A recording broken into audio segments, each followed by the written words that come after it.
Saya semalam menerima kiriman SMS. Seorang ibu meninggal dunia. Biasa kalau kita mendengar berita ada orang meninggal dunia, karena kita semua akan menghadapi kematian. Tapi yang luar biasa, peristiwa yang terjadi saat dimakamkan. Anaknya menceritakan saat dimakamkan diantar ke kuburan, begitu mendekati kuburan tempat ibunya, malah semua jamaah yang ada di saat itu sangat terasa harumannya kuburan itu. Harum sekali, keluar semacam wangi yang luar biasa, sampai orang pada pandangannya kepada yang lain. Barangkali di antara jamaah yang membawa wangi-wangian yang bagus, tapi ternyata tidak, mengalir dari bawah keluar, sampai ada yang malah melihat asap-asapnya. Asap ini bukan asapnya kebakaran, tapi asapnya itu karena wangian dari masuk dari kuburan itu. Sampai dikuburkan, malah kata anaknya, begitu saya sendiri yang nurun memakamkan, mengkuburkan ibu saya, sampai saya dan tanah saya sendiri membawakan tanahnya menutupi kuburannya. Pulang ke rumah saya mandi dan mencuci tanah dengan sabun, tapi masih terasa tanah saya harumnya luar biasa, sampai tidak bisa kehilangan. 3 malam masih tersimpan harumnya itu. Saya bertanya lewat SMS, apa kelebihan ibu kamu? Dia bilang, ibu saya biasa, malah orang awam, bukan wanita yang apa gitu, awam-awam biasa. Tapi setahu saya, ibu tidak pernah tidur sebelum membaca surat Al-Mulk, Tabarakalladzi biyadihil mulk. Saya langsung menjawab, itulah yang Allah hantarkan kepada ibu kamu. Dan inilah berita gembira bagi kita semua, sesuai janjian Rasulullah sallallahu alaihi wasallam. 30 ayat syafa'at li sahibiha min azabil qabr. 30 ayat yang telah membawakan syafaat bagi orang diselamatkan dari siksa kubur.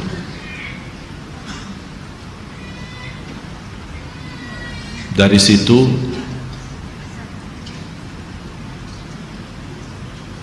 seperti kebiasaan, ambil wudu, saya witir duluan, kemudian tidur. Apa yang saya lihat dalam mimpi? Bapak ibu, yang saya lihat diri saya sendiri di dalam kubur. Sangat gelap, ngeri, malah terasa seramnya luar biasa, sampai tidak bisa saya bayangkan di saat itu. Tapi tiba-tiba sampai saya di situ merasa ketakutan dan kesepian, muncul sebuah cahaya di dalam kubur sendiri itu, dan saya berteriak, siapa kamu yang membawa cahaya itu? Dia langsung sendiri cahaya berkata, saya surat Al-Mulk, Tabarakalladzi biyadihil mulk. Saya sendiri di malam itu tidak sempat membaca. Saya bangun kaget, saya ambil wudhu lagi dan membaca surat Al-Mulk, baru saya tidur lagi. Saya memberikan nasihat kepada semua jemaah yang hadir, tolong sampaikan pesan ini, jangan tidur belum baca surat Tabarak, karena kita tidak tahu kapan saatnya menghadapi kematian.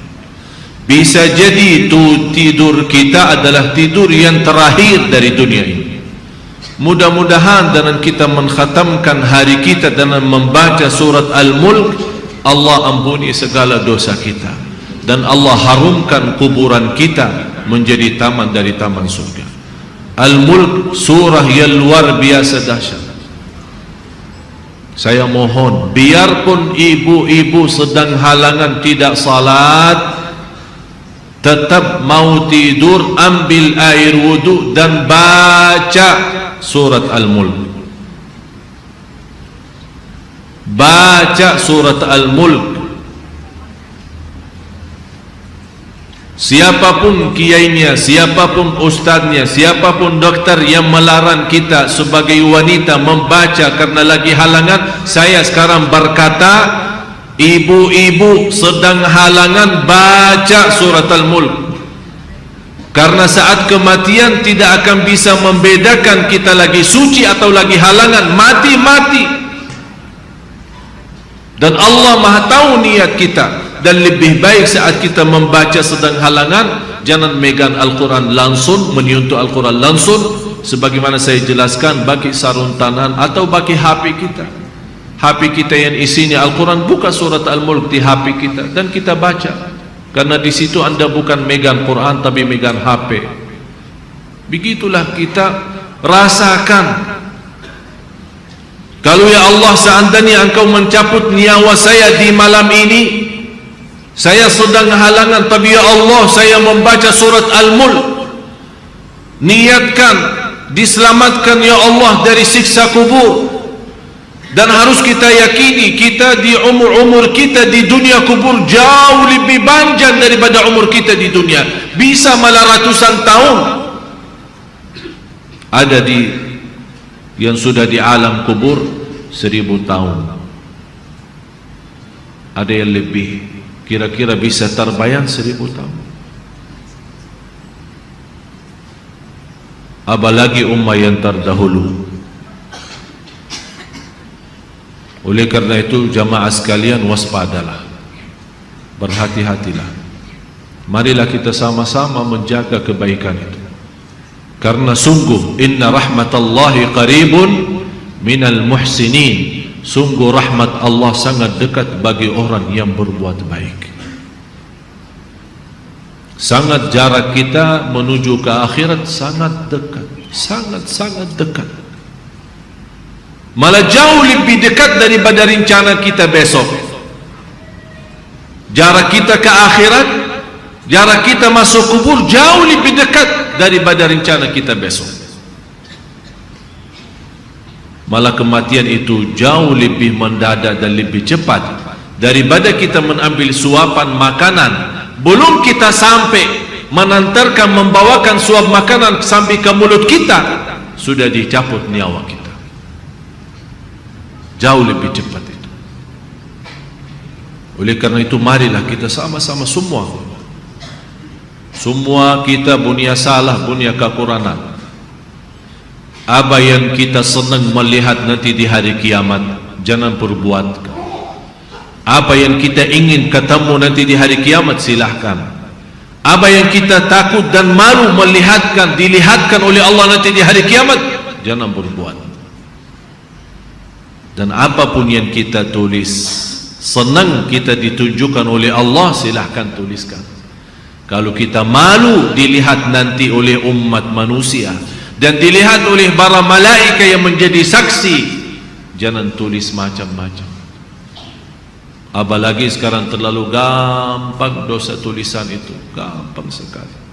Dan HP yang sekarang ada, malah sudah kita megang menjadi tasbih kita, mengganti tasbih. HP, BlackBerry, WhatsApp, SMS, lain-lain. Saya setiap hari hampir terima 100 SMS.